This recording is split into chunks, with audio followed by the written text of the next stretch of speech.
Hello, welcome. This is another playtest of Writer's Room, which is well, it started out as a hack of Microscope. Now I think it's drifted a bit further from that, but still inspired by Microscope. This is a game where we create a fictional TV series. We're doing the 5 episodes of the first season of The Flight of the Kosmo, which is some kind of military sci-fi thing, Battlestar Galactica, and some other similar things. We'll talk a bit about that in a moment. This is a live action show. Of course, we don't have any budget constraints, so we can do whatever special effects extravaganza we like. We can get any actors we want, but we'll talk about that a bit as well.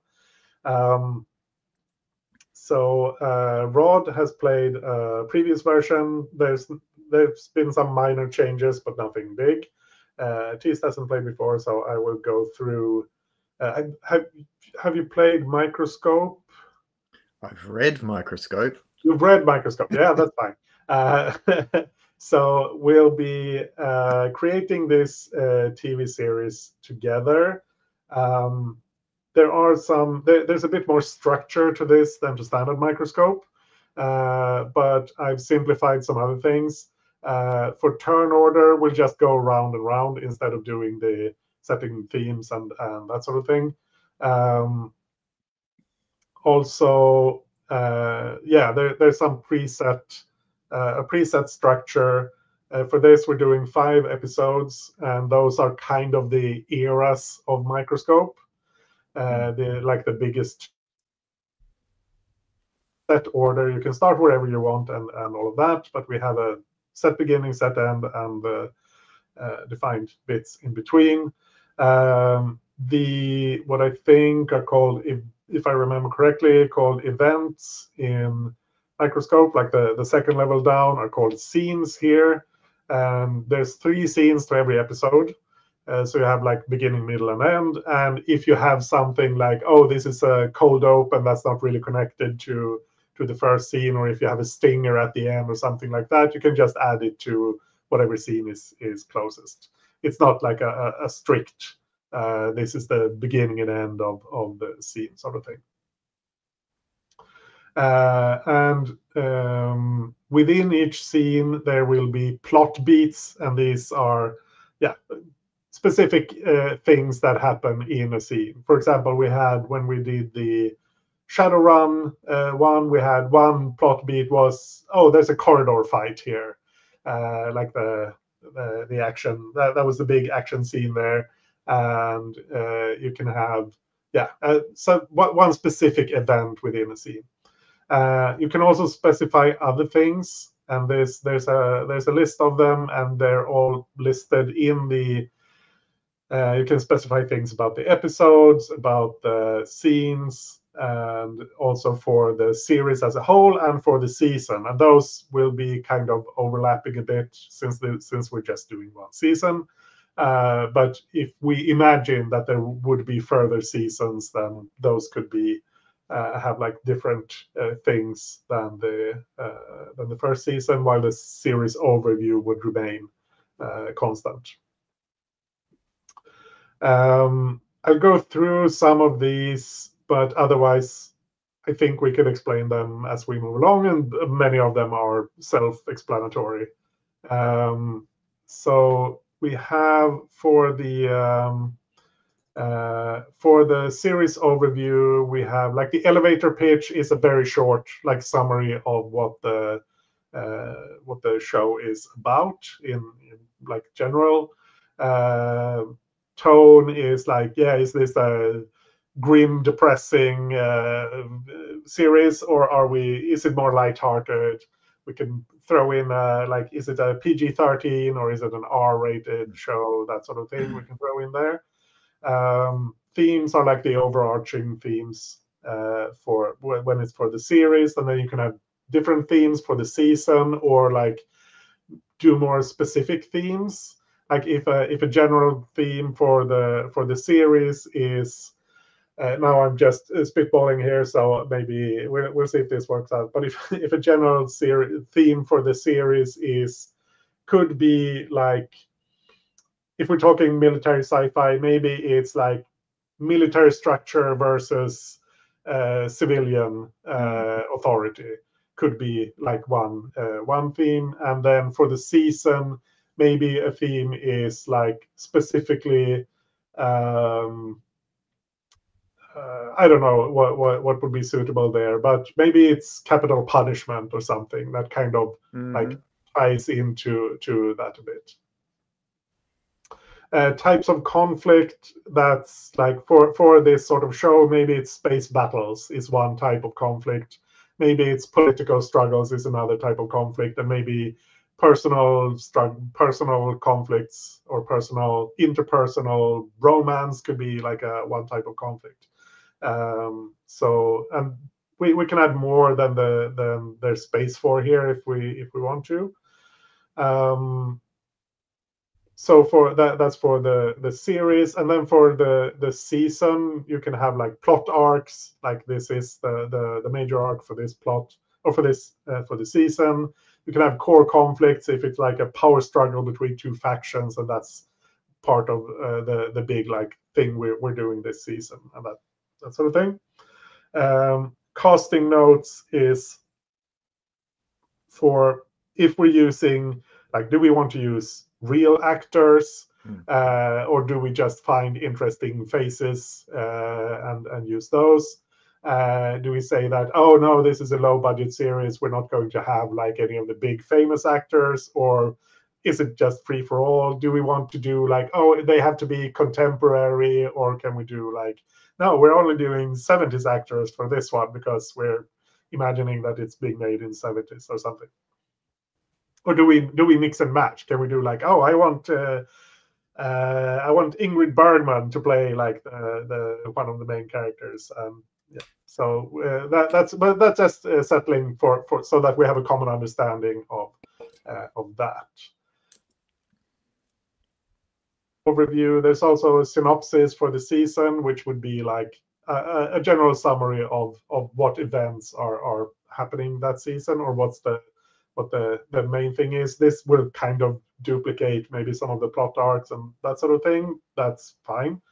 You can put these in any order. So maybe if someone puts in a plot arc and a core conflict, then someone else will write the synopsis and sort of summarize that and add in some things.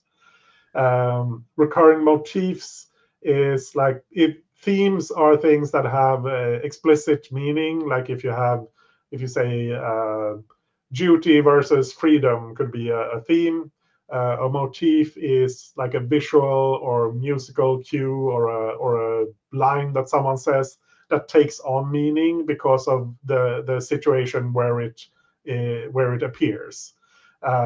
So I would say that for Star Wars, for example, I've got a bad feeling about this. That's a recurring motif because it's a line that's repeated in different situations, but it's something you recognize, that sort of thing, or a particular musical. Very much for Star Wars, like the musical themes are recurring motifs because they signal something about what's happening or what's going to happen. And then there's similar things for the episodes. The scenes are a bit more concrete. You can have a location and characters and a summary of the scene.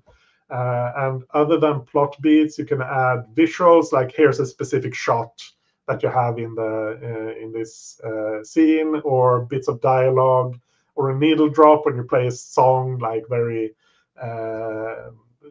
focus on that for a moment. I think those are all the big things, except for the actors. There's a separate tab for the cast, and now I see that we hadn't cleared this out from, or I hadn't cleared this out from last go, and now I need to fix some things here. Let's see. Yeah, so there you can add like the name of the character, name of the actor, some notes. Yeah, and we'll go through this a little bit more later on, or just go into detail when we need to. So for Rod, I changed a bit about the setup. We'll do less in the general discussion before the game. We'll basically set up, discuss the subject of the show and set the tone and casting guidelines. We'll do that sort of free form. That's kind of before we get into the actual game. And then there's kind of a setup phase where we take turns adding to the series overview and adding main cast, adding characters, some of the main characters. And we don't need to fill out everything or name all the main characters or anything like that. But we'll do it like a couple of times each until we feel like we have a sense of what the show is and at least some of the main characters. And once we're done with that, we'll go into normal play when we can just add things wherever. There is there's some structure to it. You pick basically either you're being the showrunner for your move, and then you're developing the series and the season. And you can add some things there, or you're a producer where you're developing one of the episodes, or you're a lowly staff writer when you're just working on a single scene. And whichever you do, there's a list of things you can add to or modify. You shouldn't modify anything that's already there without the consent of the other players, especially the one who created that from the beginning. But we may realize that, oh, this event here, this doesn't really work the way we put it before because we added something else. So maybe we want to change that. You're always free to poll the table. That's one of the things that bothers me a little bit about Microscope, that you're supposed to just decide everything for yourself. I feel like the collaboration makes it more fun and puts less pressure on you because there's less risk of doing something that someone doesn't like. But if it's your go, then you have the final say. If you definitely want to do something a certain way, then you, unless someone uses the X card or something because they think it's absolutely terrible for some reason. You do when it's your go. Yeah, you pick one of the roles. You do one or two things related to that. This is also a change for Rod, who has played before. Before it was just do some number of these things. Now it's one or two, keeping it a bit more, a bit briefer, I guess, each go. You can do the same thing twice. Like if you want to add 2 beats to a scene or something, you can do that. And then we just go around until we're done or we're out of time or we feel like there's nothing more to add. Yeah. I had a question. Yeah. You had said something about cold opens and stingers earlier, but I don't remember what it was. Yeah, that's just if you want to do something that because there's a fixed number of scenes per episode, there's just 3 scenes per episode. So if you want to do something that doesn't really fit into like the scene structure, like if you have a post-credit scene or something, or a stinger at the end that isn't really connected to the last scene, just put it in the last scene anyway. Maybe note it like this is a post-credit scene, and just describe it. And this is mostly because of we're working in a Google sheet. So if you want to add like something, it's a bit fiddly. If we had a different tool, or if we were doing this live and using index cards or something, it would be easier to just physically add something. But no, since we're limited in this way, we'll just make do. Cool. Any other questions? Nope, sounds good. Good. I should mention, yeah, we're using some safety tools. We have lines and veils we've set up. I'll go through those now. We have lines on sexual assault, violence, and coercion, and on homophobia and transphobia. We have veils on torture by the PCs. I guess this would be main characters here. Domestic violence, sexual content, and eye injuries. And we have ask first on harm to animals and suicide. We're also using the X card. So if something shows up that you don't like, just say X card or make a cross or maybe put it in the chat, but I'm not sure. Let's see. Yeah, I can have the chat up instead of that annoying sidebar. So that's good. But maybe I won't see it in the chat. And as usual with the X card, you don't need to explain. You can if you want to, but you may need to explain exactly. You don't need to explain why you want to remove something, but you may need to explain exactly what it is you want to remove. Yeah, you've played here before. You know how this works. We have the open door policy, so if you need to leave, you need to leave, and that's fine. And we'll take breaks roughly on the hour. We may because last time I played with the Shadowrun game, we felt that we were getting a bit tired by the end. We may take maybe an extra break somewhere while we're playing, just to get a little bit an opportunity to recharge a bit. I don't know how this will work with like the shorter turns we're doing now. Maybe that will make things easier, or maybe it will make things more strenuous. I don't know. We'll see. Yeah. So we should discuss a little bit about this theme. So Teast is the one who brought this up, and I think it's a great. No, don't. Yeah, I like this a lot. I watched not all of the new Battlestar Galactica, but I watched a fair bit of it. Didn't love the ending, I have to say, but some parts were good, some parts were bad, but it suffered a bit from being a very long-running show. Yeah. But I loved the first two. Yeah, I loved the first two seasons. I thought they were fantastic, and then the third very much felt like it could have been shorter. Yeah.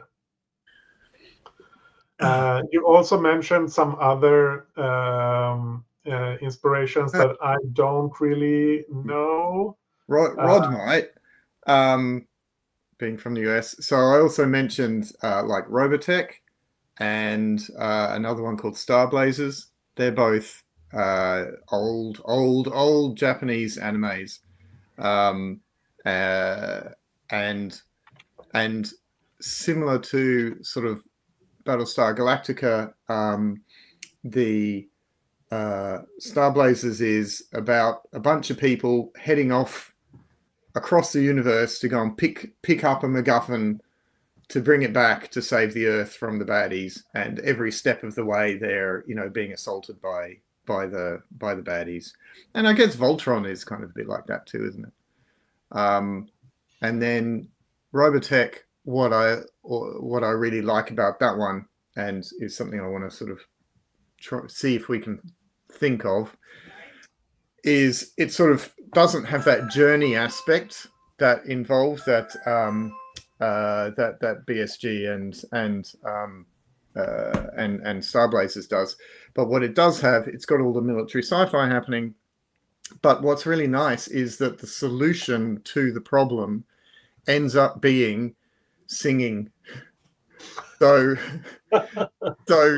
the baddies who are attacking don't have any culture, and then the goodies don't know this, but by the end of it, like, they just broadcast one of their rock stars singing over all the radio waves, and all the baddies go, "What is this? This is great. Let's not fight these people anymore."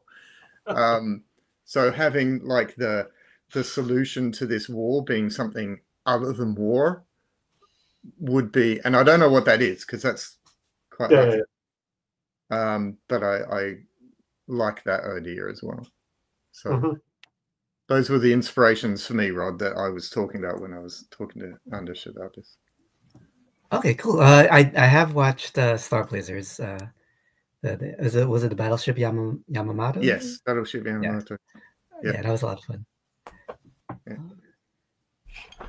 Cool. So I really like this chase thing. Like we're trying to, or the main cast, they're trying to get somewhere. They're under threat. I think that's interesting. But it doesn't have to be like in space. Even if we're doing sci-fi, like could be on a planet. It could be airships or something. I'm not sure what we do. Do we have a preference there? Just like finding something. I don't have a preference. I don't know if you do, Rod. Would we want to add a time element to it, where they have to travel through time either travel? willingly, like whatever. Yeah. I don't know. That's interesting, but that's also kind of its own thing, I feel like. Mm-hmm.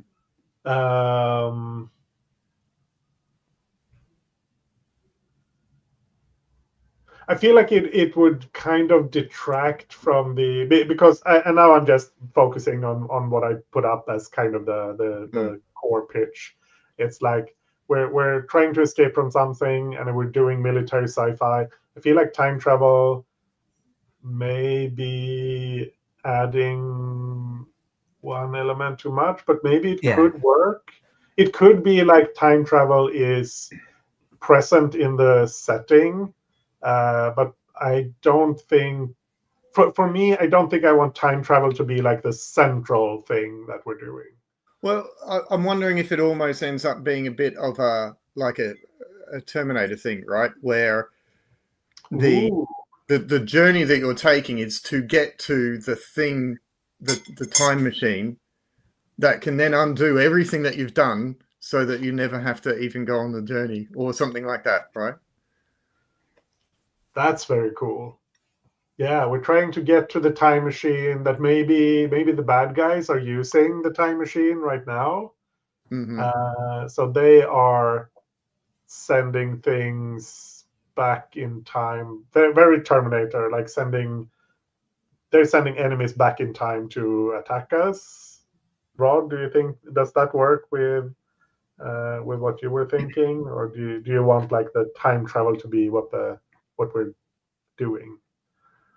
No, I mean that all sounds cool. The thing I was like wondering, like I mean it's true in Terminator, but I do wonder, like, if an enemy can control time, how do you defeat them? Yeah. I mean, it could be that the enemy is also going after the time machine. They don't have access to it yet. Yeah, we're both rushing for the time machine. Yeah, that's interesting. Maybe it could also be like it's really hard to use the time machine, or it takes a lot of energy. You can't do it like all the time. Could be. Yeah. I mean, let's face it, when it comes to fiction, time travel doesn't actually make sense, right? It's what works for the fiction. Oh, what about this? There's it's not a time machine, but there's singularity or some kind of space anomaly that's going to be open for that will take you back to the past. So this journey is a one-way ticket, but whoever can get into that portal before it closes, will be able to control the war or the shape of the war. Yes. Yep. Yeah, that's good. That's good. So yeah, we're going to this singularity, and and so totally. Sorry, got excited. No, so in the classic way, right? You're totally outnumbered. Somehow you find out about this singularity, and it's like, if we can get to that singularity, it will throw us back far enough that we can, prepare the Earth or whatever forces to be able to fend off this attack. Yeah. It's the Star Trek, whichever the one it is, with a Borg that time travel, go back to the Earth somehow. Yeah, sorry. Maybe I'm getting it mixed up. But anyway, so the Earth has been attacked by some sort of invasion. We've sent off, but what we know about this anomaly somehow, we've sent off this desperate attempt to get to the anomaly, to travel back in time to prepare the Earth for the invasion. For the invasion before it happens. Yeah, cool.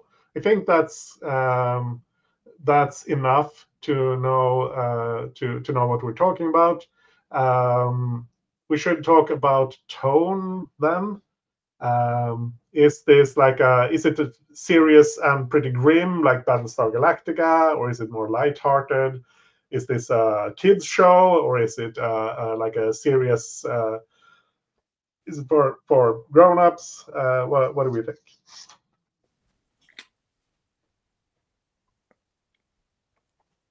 What are you feeling? What are you feeling, Rob? I'm pretty open. I mean, it's the plot, the premise sounds grim. Mm-hmm. It's just a question of, do we want to go with the most obvious choice?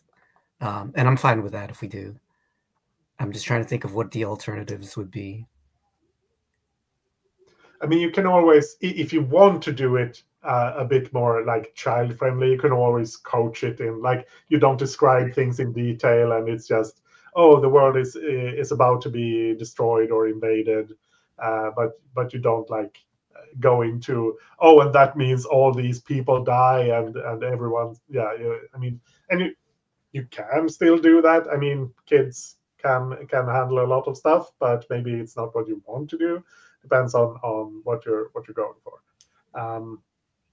I think I personally lean more towards doing something serious, but that could be a reason to not to like or try to do something. I mean, it could be a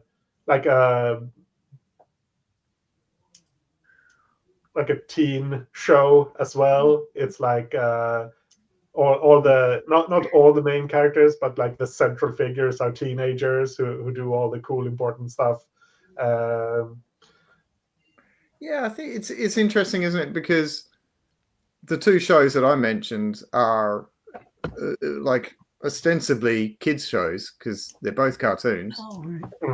Mm-hmm. And yet they both start with 7 billion people being murdered in the first scene, kind of thing. But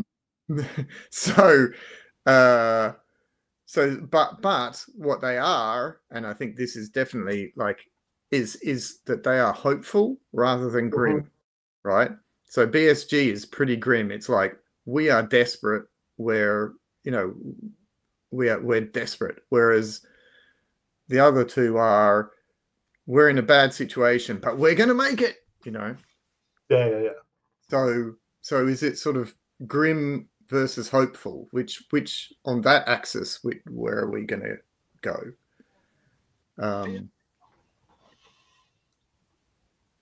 Yeah, I mean, I like that there is having that serious, but at the very least, maybe most of the characters are hopeful, but not all. So maybe there's maybe somewhere in the middle, but more hopeful than not. Yep. I think we could do with all the hope that we can have at the moment. So I'll put it as serious but not grim. I think that's kind of Yep. where we're landing, more towards the hopeful side. But we're avoiding the at least I mean, like you said, Rob, not all characters need to have the same outlook, but we're staying away from like everything is doomed as the default. At least we're a bit more towards the hopeful. So about casting, because we're doing this is a live action show, so we need to have actors. What kind of actors do we want for this? Well, if we're going off your suggestion, Anders, then we're looking at, you know, very young people, probably unknowns, right? Yeah, yeah, and like maybe some of the supporting cast are like name actors. Yeah. The mentors and stuff might be named. Yeah. Cool. Yeah, no, that's good. Lots of melodrama with teenagers. I should know. Are you a teacher? No, I've got Your parents. I've got 2 teenagers. Gotcha. Some unknowns for the main cast. Some bigger names for supporting roles. I think that sums it up. Yeah, cool. So I think that's enough for us to get started. So now we're doing like the pre-play. We're focusing only on the series overview. We'll do one thing each when we take our turn, and that could be like naming the show, like or writing the elevator pitch, or adding to the elevator pitch if we feel like, oh, we should have this thing in there as well. Adding a theme, adding a type of conflict, choosing the theme song, or adding a character or casting them. And there I feel like you can do both if you want to. Like you can describe a character, a main character, and cast them if you want to do both. Or you can just do one or the other. Like, I want this person to play a character here. I'm not sure who they are or that sort of thing. Or you can describe a character and not cast them because you don't know what they look like. So I'm going to throw to you, Teast, for the first turn here. Yeah.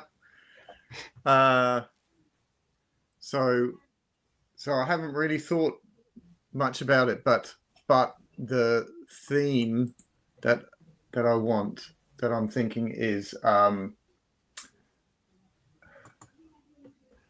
the ethical, if that's the right word, limits of science. So not the limits of science as in how, you know, what can we achieve with science, but what should we achieve with science? Yeah. Because it feels like, you know, science is going to solve the problem that we have because we can get to the singularity. But what are some of the questions that, well, should we do this? Should we do that? Mm-hmm. Since we're traveling back in time, we could also fix all these other things that, yeah.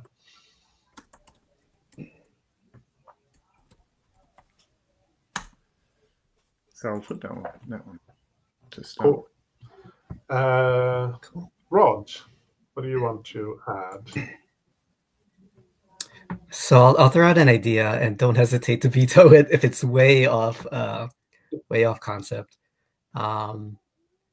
So the military ship that's going off to the singularity, whatever, gets in a fight or is damaged, they still have to make the journey, but they, by happenstance, run into another ship, which is not a military ship. It's actually like a space cruise. Yeah. A cruise ship.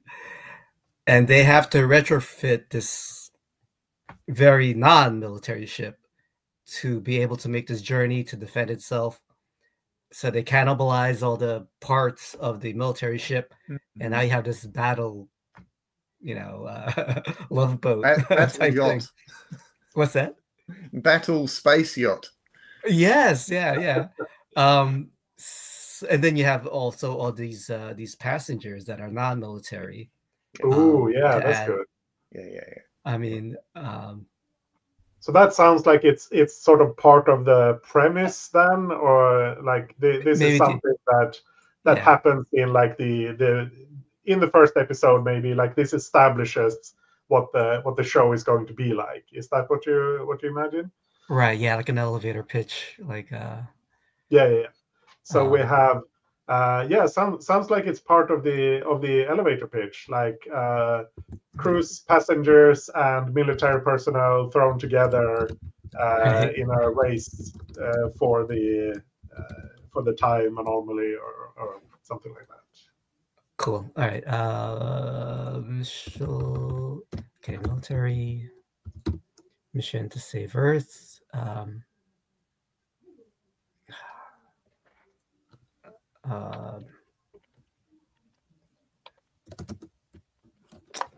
do we do this? Okay. Civilian cruise ship is commandeered for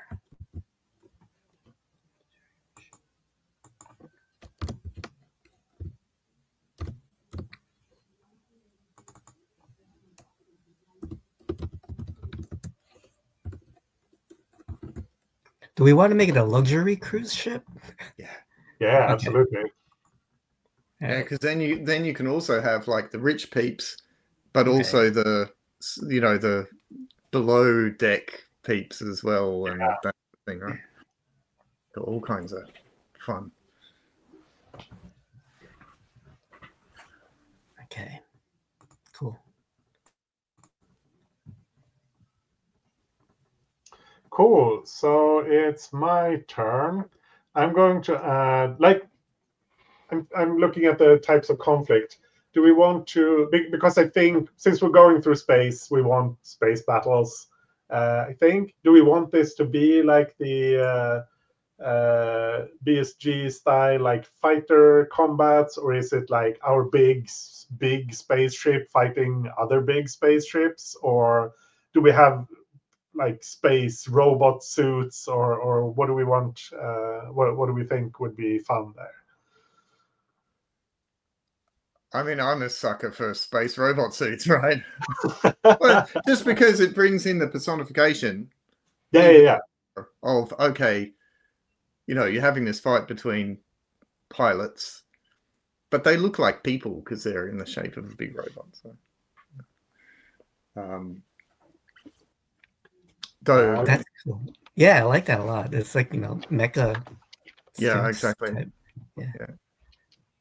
I'll call them space robot suit battles. That's one of the types of conflict. Cool. We'll do one more round, and then I think we're set enough to get going. We should probably put in some characters. Maybe I'm scrolling through Pinterest trying to look for pictures. But Teased, what do you want to? Well, I got two things, so I'll put them both out, and you can tell me which one I have. Conflict. I'm thinking personal needs versus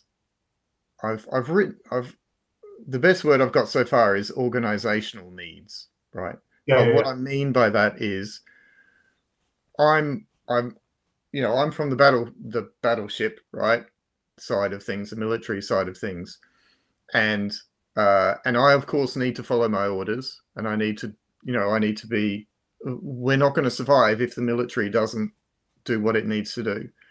But I also have personal needs that if I don't address those personal needs, then I'm going to fall apart, and then I'm going to be useless to the military because I'm not functioning anymore. And that can then bring us, with the people from the luxury yacht side of things as well. Mhm. Can be some conflict there. Does that make sense? Yeah, absolutely. It's sort of an individual versus collective sort of thing, or It is a bit, yeah. but not, yeah, but yeah, I like the focus on like individual needs versus the needs of the whole. I think that's what you were going for. Let's call it collective needs. Yeah, I've called it personal needs versus collective needs. Cool. Yeah, so it's not me versus the collective, because actually I want to help out. You know, I want to do what I can. Yeah, absolutely. But I have personal needs as well that I need. Yeah. And then the other thing I was thinking is totally need to have a scientist, right? Some geek who comes along and says, hey, there's this singularity there. And if we get to that at this particular point, then we can go back in time and save the whole world. Yeah, we can get to that. I think like I like the theme thing. So if you put that in, we can get to the casting. Rod. Yeah, I mean, I'm thinking like, whatever damaged the military ship also killed off, like the captain who was like a veteran, like, the older members of the crew that, would explain like why we have some of the younger people. Mm-hmm. But there are, of course, like old people on the cruise ship, maybe some that even have military experience. So something along the lines of a conflict of generational. Yeah. Old versus young. Yeah. But like also like, within a command structure. Yeah.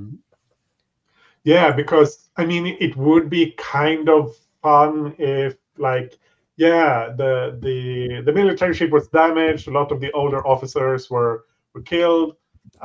So like the young people moved up like in the hierarchy. So maybe the captain or the captain of the ship is technically like in the 20s or something, because that's just how it shook out. And then now we have these old people from the cruise ship, and some of those are have like you said, have military experience, and now you get that conflict, like, oh, shouldn't this guy be in charge instead, like he used to be? But no, technically or formally it should be this person. You could have something like that, maybe. Sounds good.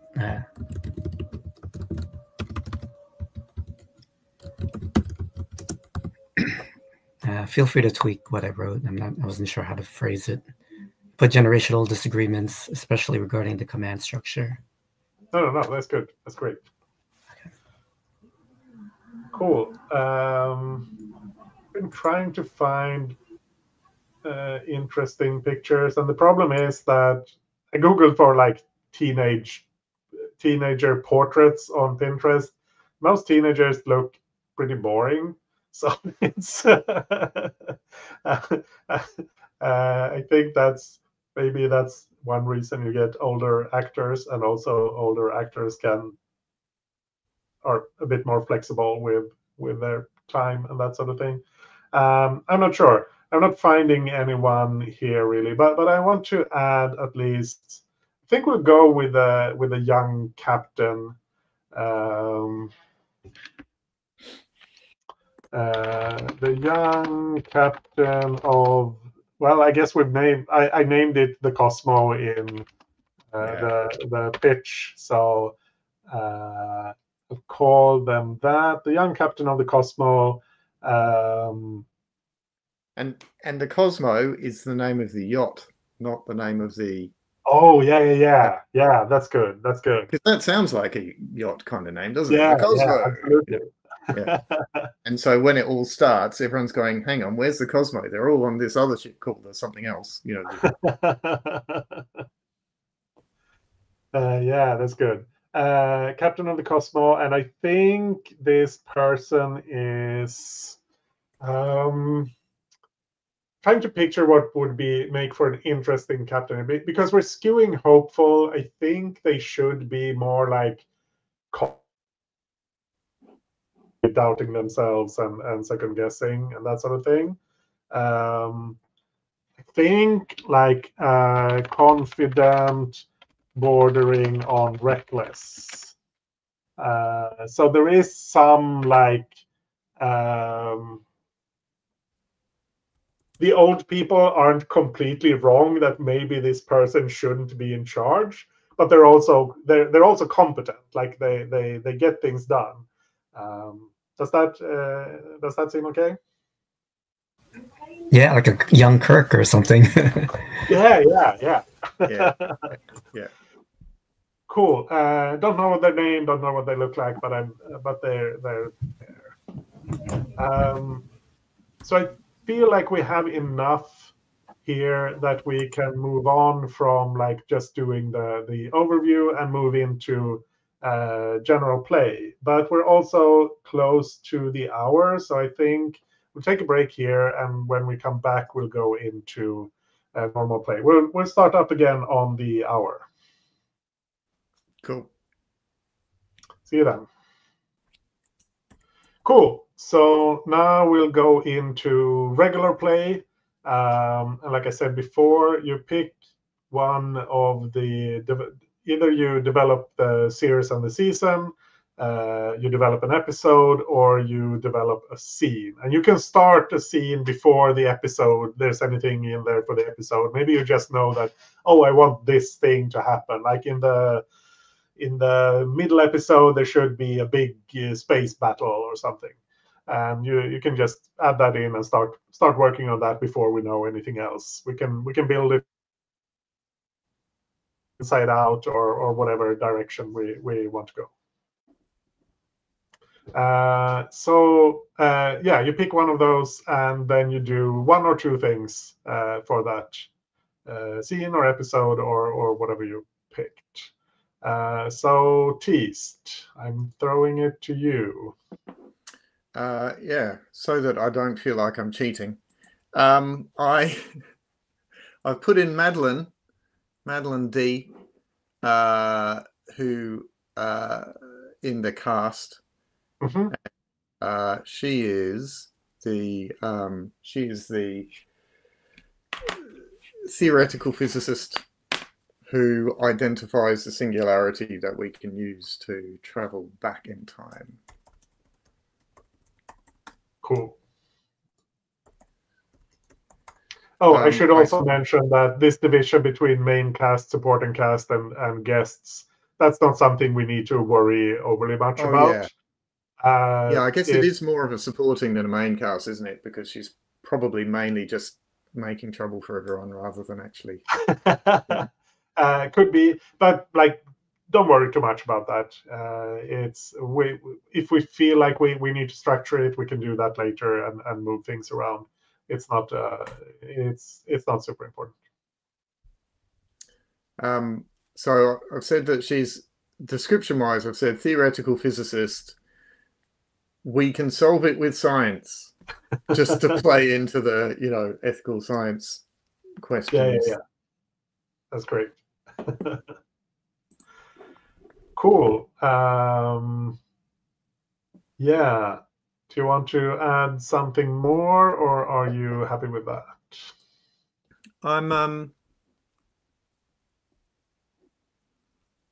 So this would be like developing the series and season. That's what you're doing, because that's what Yeah. I'm in the season mode there. So we've got her and can I think of a nice recurring motif of actually no. So I think the singularity is a recurring motif, in that maybe their emblem looks like just a point, but also maybe there's there's other things that we just keep on returning to that visual of like a singularity somehow involved in things, and maybe you know, a singular person, or that sort of idea of like this one thing right at the center. The ship itself almost being a singularity, right? It only being that one ship, and there's no supporting ones or something. Oh yeah, like the singularity in the sense of singular. Yes. Yeah. Cool. Yeah, I like that. Yeah, that's very cool. If you can describe that, yeah, the singular I called thing. it the singular thing because, Yeah, you know, yeah. language. That's great. Cool. Rod, what do you want to do?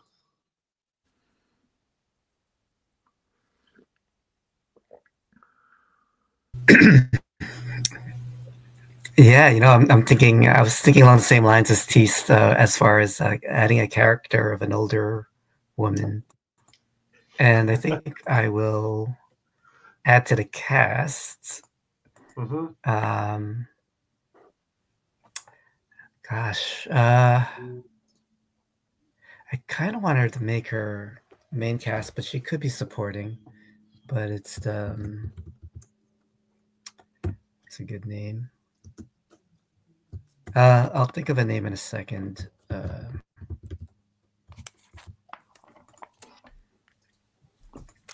Put a picture in just as a placeholder for now. But an older woman. So she's an older female captain of the cruise ship. So this is her. So the Cosmos is, you know, her ship. In at least in her mind. And to make it interesting, we'll say she lost 2 children who were in the military. Mm-hmm. And does not necessarily view the military favorably. Mm-hmm.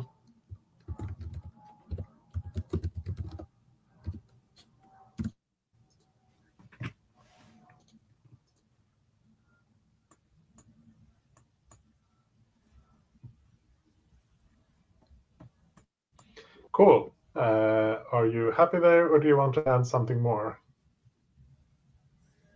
from the season series stuff, since you're casting? Let's I'm happy there for now. Cool.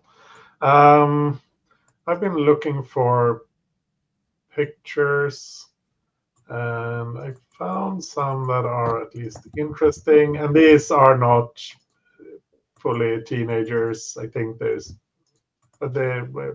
we'll do this. It's American TV. It's going to be like people in their 20s playing teenagers.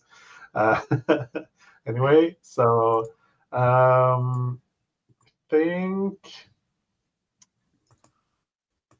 we gotta have the Ace pilot, right? Yeah. Or the Ace robot suit pilot. Ace robot suit pilot, and they will come up with a cool name for the robot suits, but that's that we could deal with that later. Ace robot suit pilot,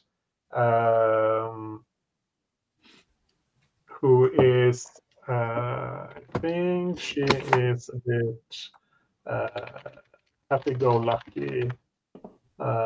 So I'm trying to see. Maybe this is maybe not the exactly right picture, but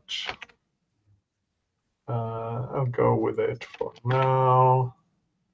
I think her name is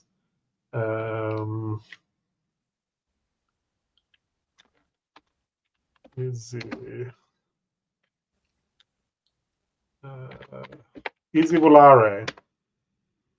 Nice. It's probably a terribly mixed up name, but that's what she's called. It's science fiction. People have weird names. I like it. Cool. And so I've done one casting, I think. Yeah, let's add something to the season overview here. I think we have a core conflict here is between the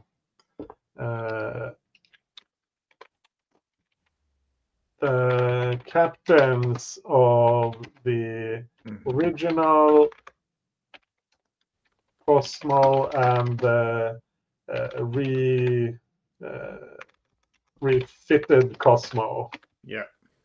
We've already set that up, but I think like defining that gives us puts it on the paper.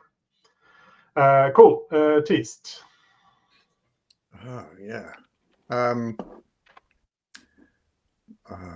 So many options. We haven't actually talked about the baddies at all. Nope.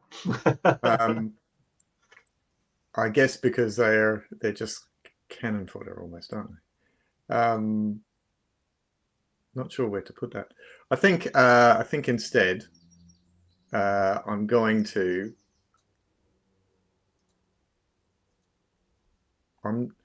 I want to put in a scene where Madeline, says, "Hey, look, here's the here's this singularity, and we can get there, and we can do this." I guess I can't. Seems like that should be in the first episode, maybe. It's definitely in the first episode. The question is it like the second scene or the very first scene? Yeah, I don't know. Put it wherever you think it fits. It feels like almost like that's not a full scene, like it's a beat within a scene, unless we want like a long. It could be, yeah. I mean, it could be either way, and we can figure that out as we go along. Well, she has to convince people though as well, doesn't she? Right. Yeah, that's true. What I'm thinking is this. How about this? Well, maybe so. I'll do episode level, and I'll put in a plot thread, which is,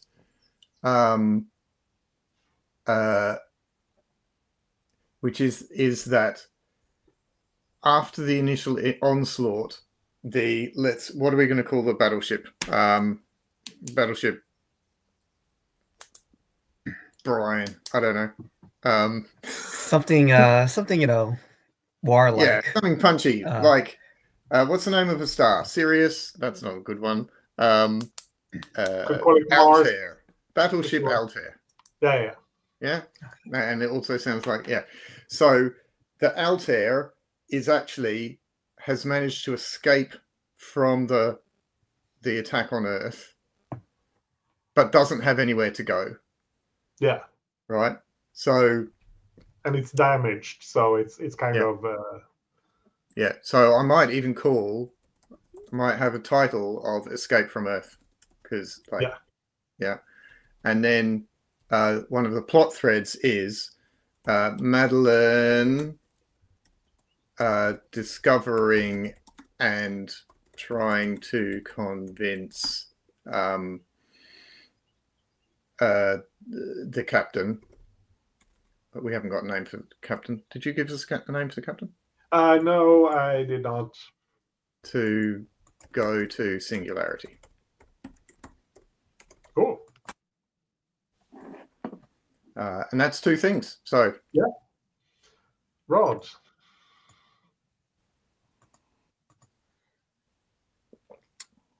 I'm sorry. You said in addition to the Oh, okay, I see. You put the title "Escape from Earth."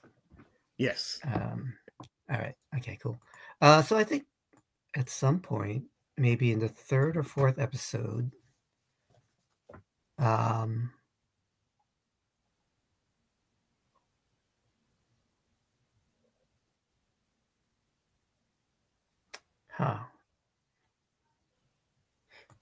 make it the third episode. The Cosmo runs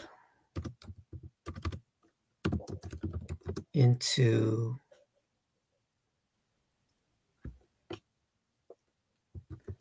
a life pod with an enemy life pod. Ooh. And then, the argument becomes, do we help them? Are they prisoners? Are they? Yeah. Should we do experiments on them? Oh my gosh. Yeah. So we'll be I'll put that as in the conflict though. How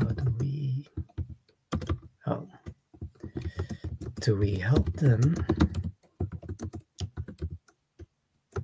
Do we experiment on them? Cool. So you did 2 things there for episode 3. Yep. Think I'm going to add something to tie into that for the season finale. And I think this is like, maybe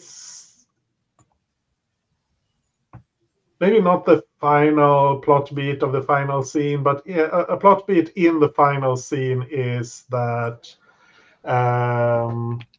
the crew discover that the captured enemy pilot has been freed. So someone has freed this captain. So maybe there's a traitor or an infiltrator or something. Right. And let's see. So I'm developing that scene. So I'll add something more to that. I think.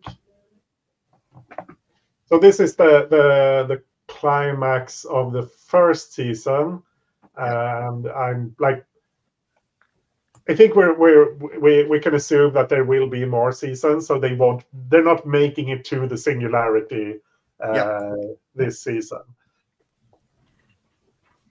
I think we have to have like a big battle at the end. I think that's what we want.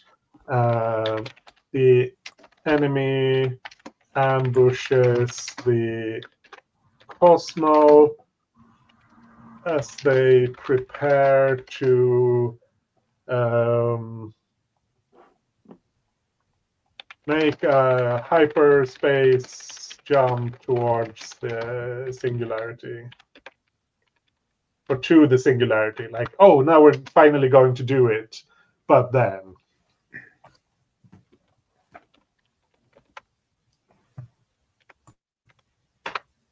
Yeah, I think that's a summary of that scene. And there's a big battle. I should put that in there as well.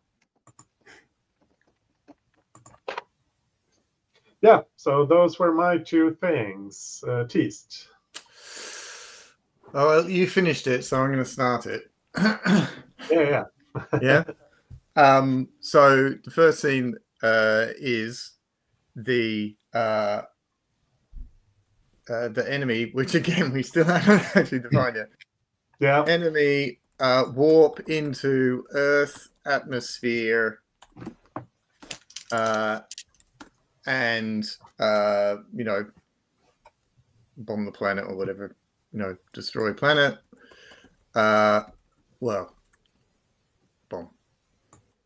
bomb planet while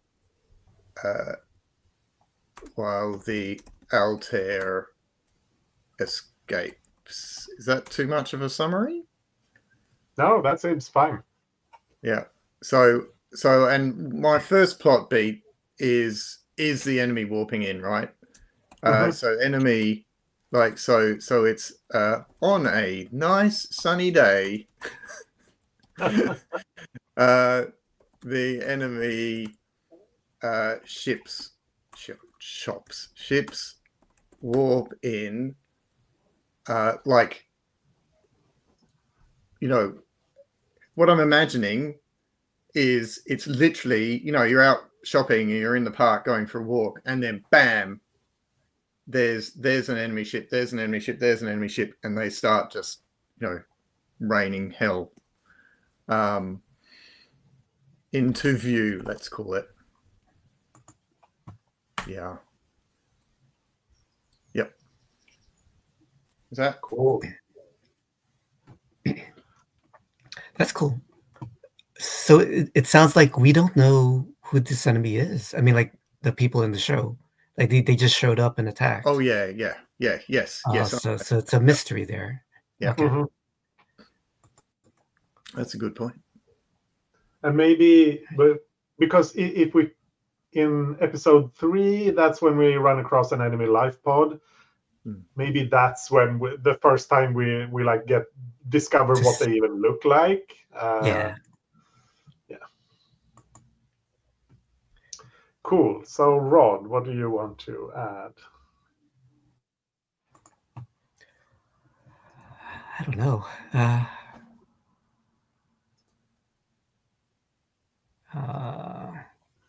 I'll add a supporting cast member. Do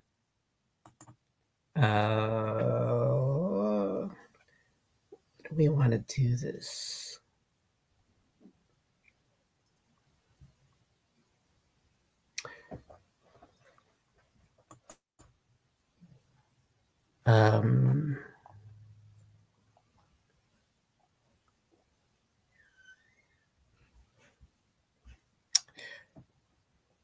Yeah, I'm sorry, so many ideas. We can have. Oh, okay. We'll put it in the. Okay, we'll put it in episode 3 then, where there's a scene. Put it in the middle. Dialogue. I'll put conversation between the military doctor and the crew's doctor on ethics of their profession, professional ethics, or the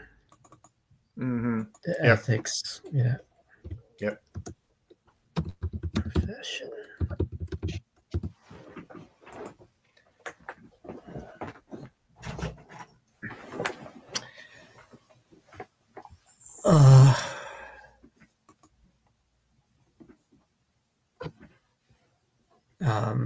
We'll call the title "Face of the Enemy." Yeah, nice. Very nice. I stole that from Star Trek. Cool. I guess it's my turn. I'm going to set us up with a captain here. I found a guy who looks like he could be a captain. Oh yeah. Oh Jesus. Captain. His name is James Jordan Jr. Oh my Lord. I hate him already. Yeah, so that's him. So I guess I'm developing the series here. Yeah, I'll put in the title for the series. It's going to be The Flight of the Kosmo, because that was the thing in the pitch. So yeah, those were my 2 things. Teased. Oh no, it's come around to me already. Wait. All right. So got lots of big stuff happening. We haven't got any of our little. Oh, we've got Izzy. So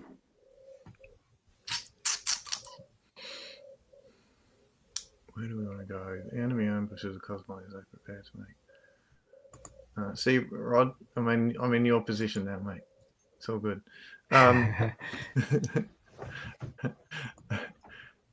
Any off into. So you've just added the captain. All right. Okay. When.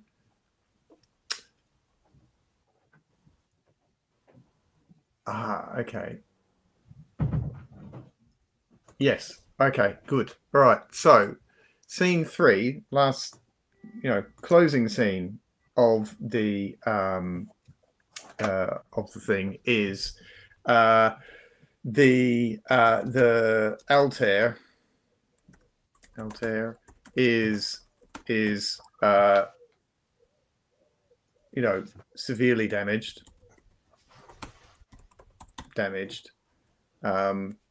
Let's say damaged beyond repair.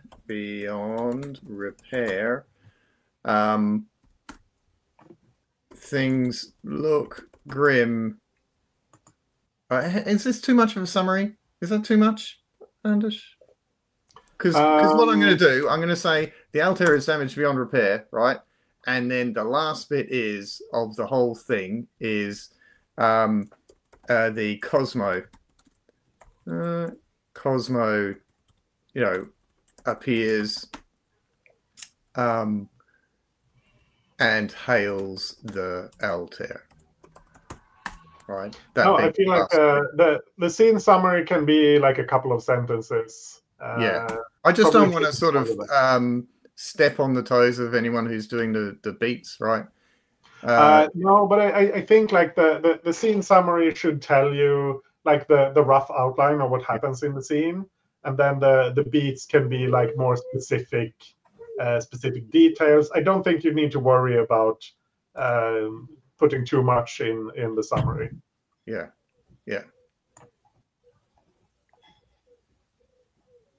Because there's still other things you can add other than the plot beats, like a special shot or a line of dialogue or something like that. So I think as long as you're not writing like 100 words on a 100-word summary, I don't think you need to worry.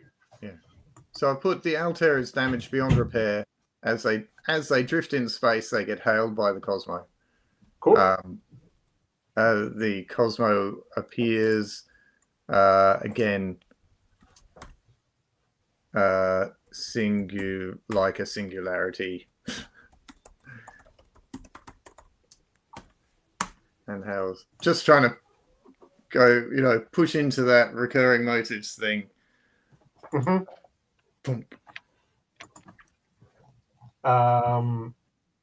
Cool, Rob.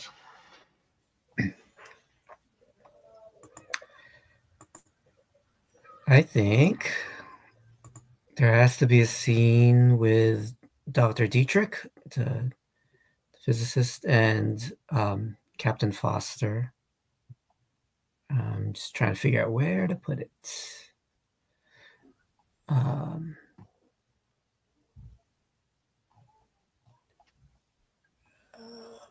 We'll put it in the second episode.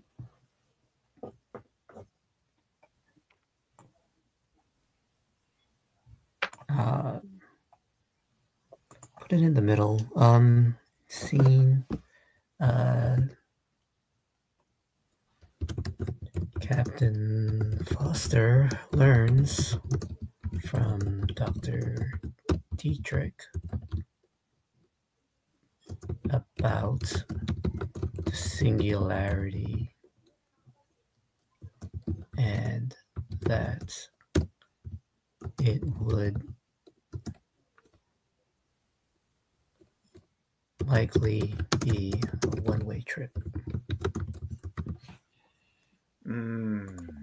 Yeah.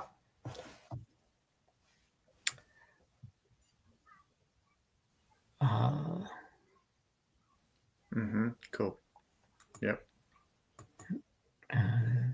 Trying to think if there's anything I'd like to add to that. Oh, and I think part of their conversation is Captain Foster,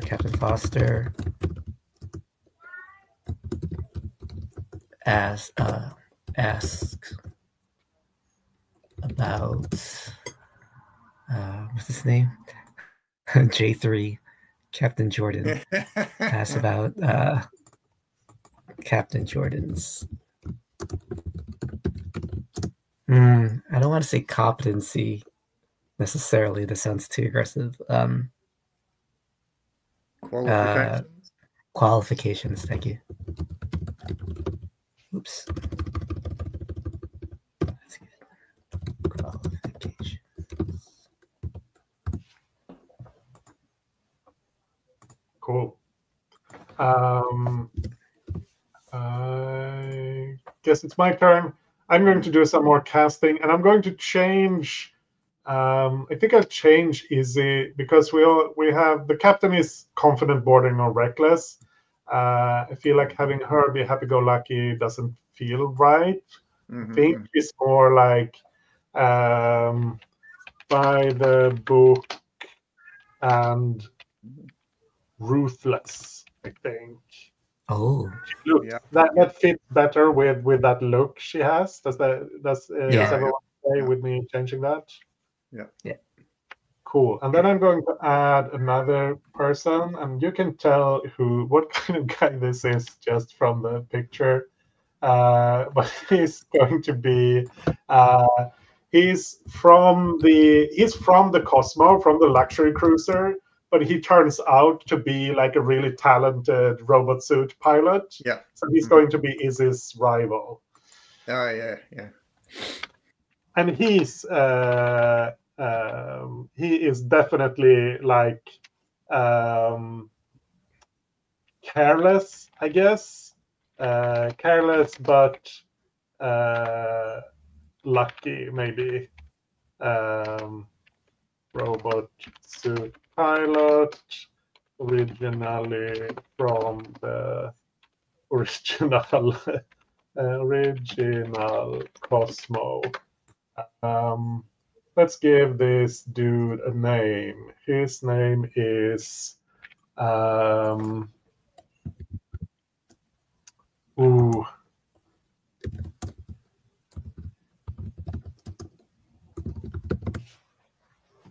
I'll think about that. I'll think about the name. So Teast, you can go. I'm going to look up a name generator or name list or something.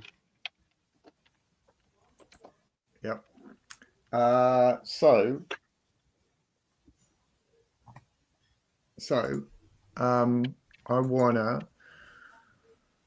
I'm coming back to the episode 1, scene 1. And I think I'm gonna put in a couple beats. One is Jordan.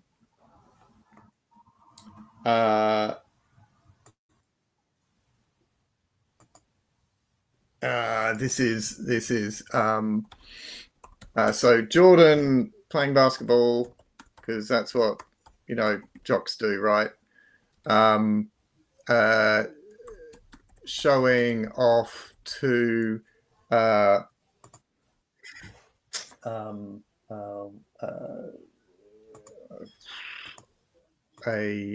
let's call her Abigail. Jordan playing basketball, showing off to Abigail. They both they both head for ship when the sirens go off, right? And then another one, because we've got Izzy, is Izzy. Izzy leaves for ship when sirens go off, as she walks away. her partner. Do we have any preferences for partner? Partner is consumed by enemy fire. And that's why she's ruthless, because her heart has been ripped out. Cool. Yeah. Oh, cool. I like that a lot. Yeah, just trying to sort of set up some of those character threads, right? Yeah, absolutely. I am adding a supporting cast. We will call her Dr. Adele. Yeah. She is the military doctor. And she will be a cyborg.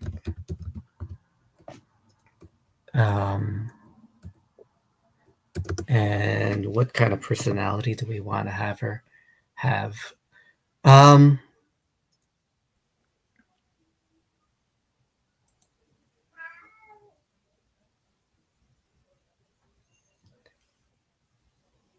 Okay, so we have a hothead. We have a by the book ruthless. We have a scientist, captain, careless but lucky. I'm not sure we really have a hothead, right? Like the captain True. is overconfident. Right. He is kind of cold and ruthless. Okay. So we could definitely have a hothead if you want. Or you could go with something else that's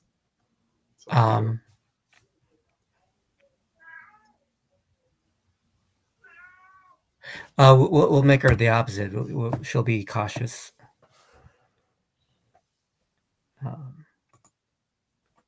Cautious and risk adverse.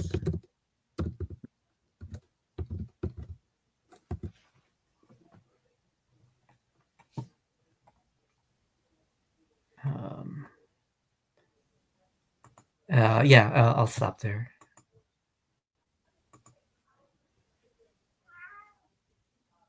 Cool. Yeah, I'm gonna stop casting and It's fun though, isn't it? yeah, it is. And do some writing here maybe. So let's see. Cosmo appears there. Let's start Captain Jordan's qualifications. Would be a one-way trip because we have to have like the merging of the ships. Yes. I think maybe that's the opening of episode 2. Like in episode 1 they meet, but we need to get to like the getting the ships together fairly quickly. So I think that's the first scene of episode 2. Actually, I'll write the synopsis for episode 2, which means that right now I am a producer.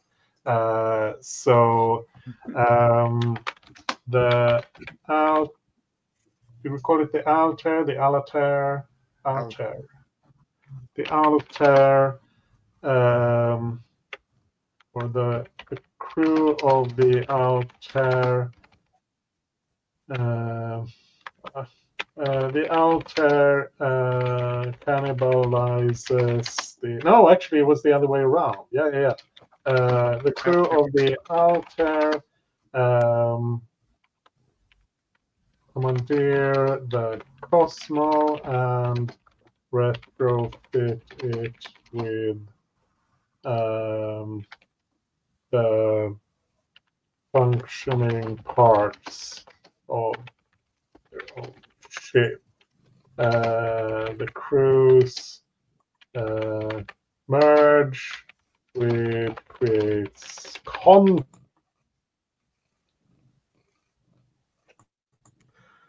That's the the synopsis, and I think in scene one, because I think, yeah, as a producer, I can write a scene summary. So scene one is, no, I'm not sure I want to do that. Let's see. I'm just going to do title. Themes. I think we're bringing in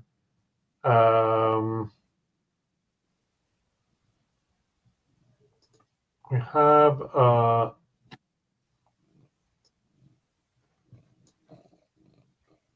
thing here. Sorry.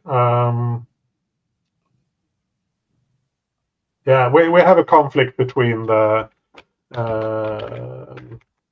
captain versus captain. It's a conflict here.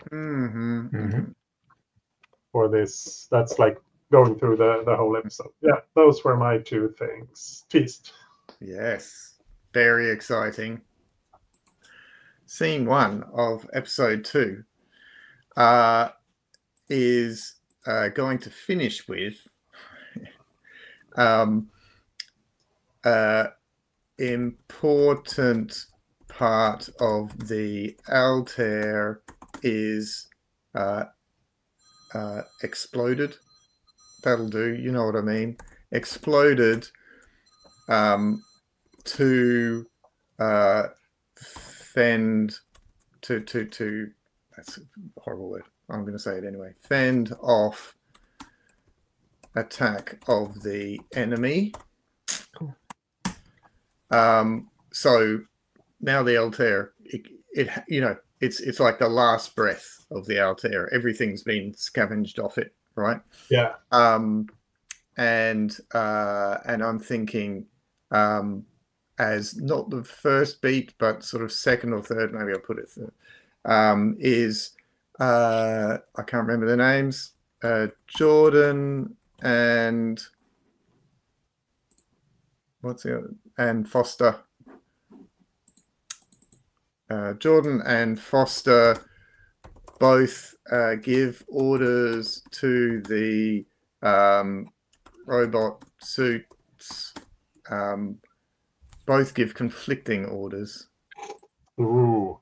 Conflicting orders to the robot suits. Confusion ensues. The implication being that they're under attack while trying to retrofit from the Altair onto the Cosmo. Yeah. Cool. You happy there? Yeah. Rod.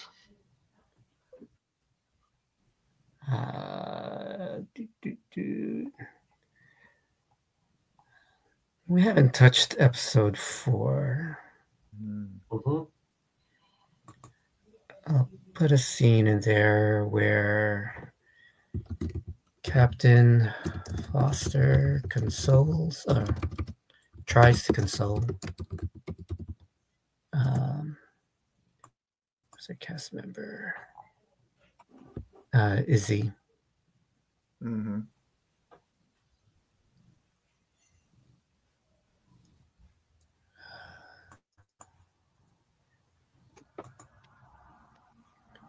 So Izzy on the loss of her partner.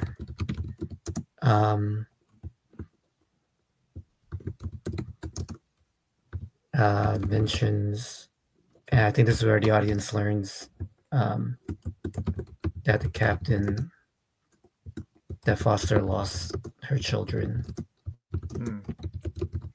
to the military.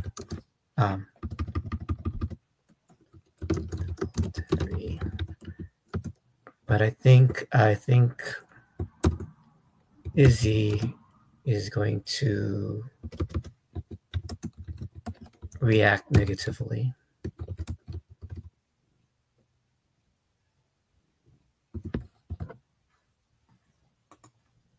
Mm-hmm.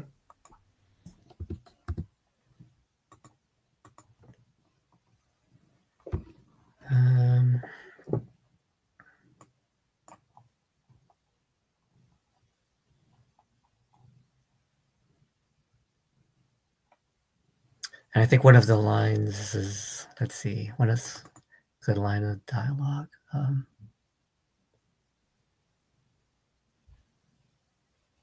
Yeah, I think at some point Izzy says, "You're not my mother."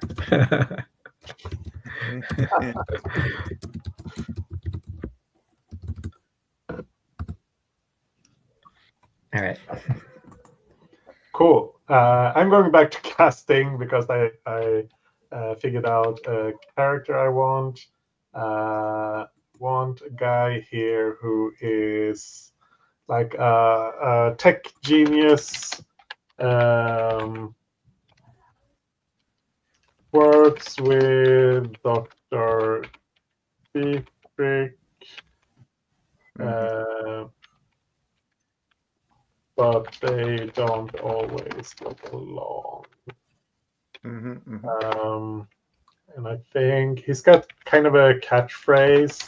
Do you want it now, or do you want it to work? I'll figure out a name later. I need some time with that. I'll add something else to season. I mean, we've already established some of the plot arcs here, but I'll put something in anyway. We have the merging of the crews is one of the plot arcs. Now I'll go look for a name while you take your turn, Teast.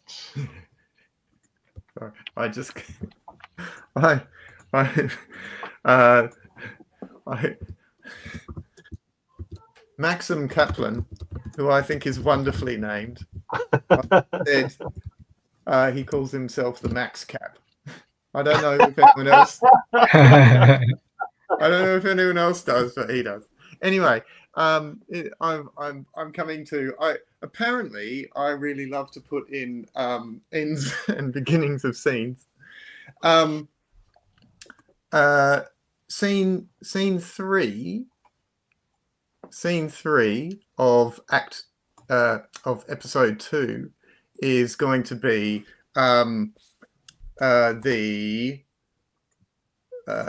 well, it's the Cosmo now, isn't it? Cosmo is boarded by the enemy, and I think the last beat of that is going to be that the enemy is still on the ship, because we love to finish on a cliffhanger, right? But Foster concedes command to Jordan in the face of the military, the ships being actually boarded, and recognizing that you can't have two cooks. In fact, Foster, what do I want to say? Like reluctantly / rationally concedes command to Jordan, not because she wants to, but because she knows it's the right thing to do. Mm-hmm. Yeah. Yeah. Yes. Yeah. Yeah. Yeah.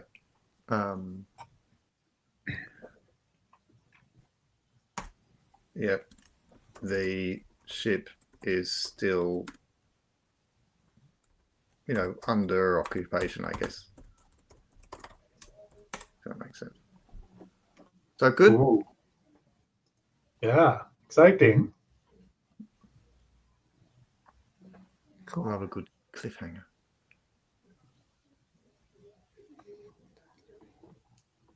To you, Rod.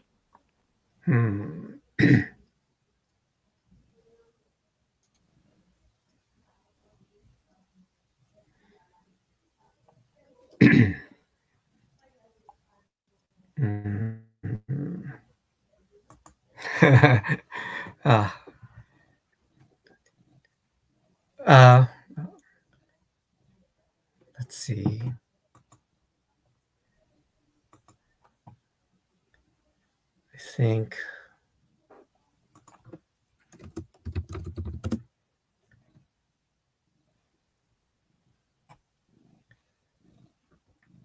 I think there's passengers. Find a picture.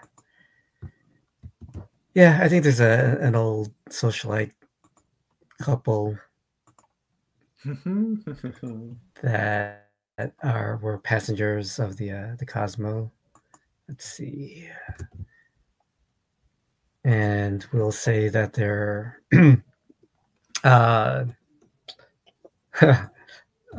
problematic.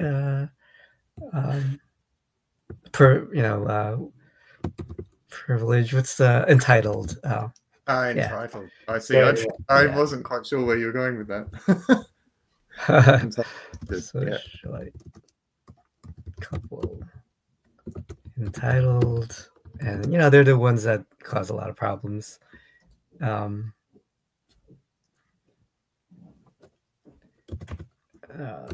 Argumentative, and I think they brought aboard the ship their little kitten. I have to figure out their names here. So we have an animal on board. It's a good name for an orange kitten. Tango. Tango. Oh, I like that. Tango. Oh, it's Tangerine, but Tango for short. Right. Yeah. Perfect. Yeah. And we'll call them the Liberators.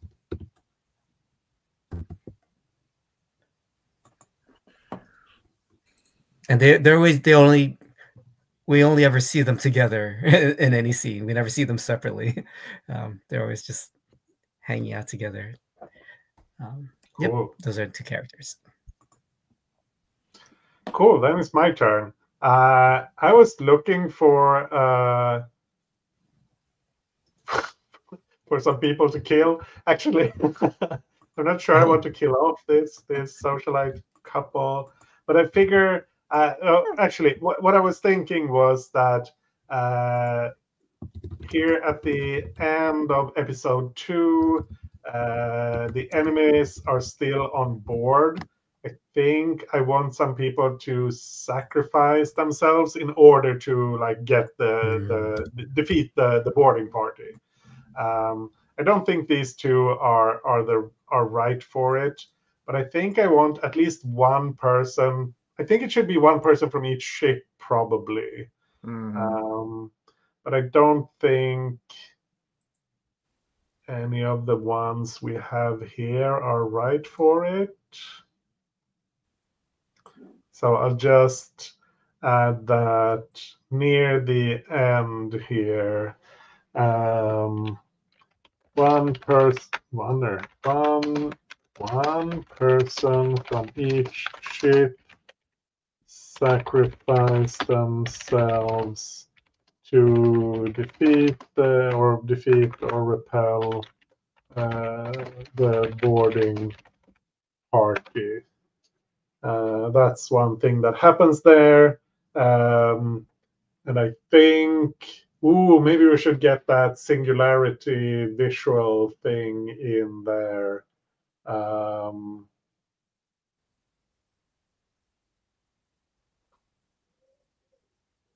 Yeah, I'm not getting anything.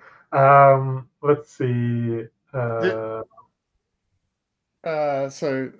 Anders, the only thing I was thinking, and admittedly, I'm now pushing this on you, but so. No.